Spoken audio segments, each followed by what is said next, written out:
Teddy tak sabaran ingin kuasai harta warisan Lina. Sule langsung tantang bertemu. Tak dirasa, setahun sudah almarhum Lina Jubaidah meninggal dunia. Namun sayangnya polemik Teddy dan Sule hingga sekarang masih terjadi. Hal itu tak lain lantaran belum ada keputusan soal harta warisan peninggalan Lina. Secara terang-terangan, Teddy mengaku ia hanya berhak untuk harta peninggalan Lina. Namun, di sisi lain, harta Lina tersebut juga harus dibagi untuk 4 anaknya dari pernikahan Sule.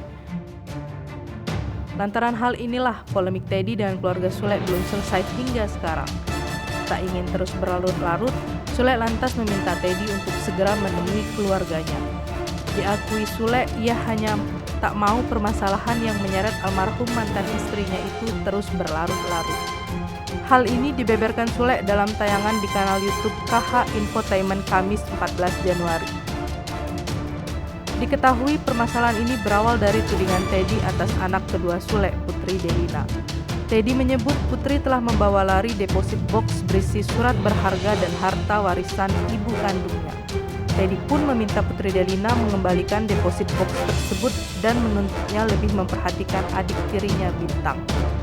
Menanggapi hal tersebut, Sule langsung meminta Teddy untuk lebih bersabar. Pasalnya, tim pengacaranya juga sedang mengumpulkan data-data soal jumlah aset yang dimiliki Lina semasa hidupnya. Sule pun berjanji akan membagi rata harta warisan tersebut secara adil bila nantinya status harta tersebut sudah jelas. Pasalnya, Sule menyebut harta warisan Lina tersebut bisa saja dibagi pada keluarga dan kerabat Lina yang lain. Melalui kuasa hukum, Sule masih melihat kemungkinan tersebut untuk mencari solusi terbaik.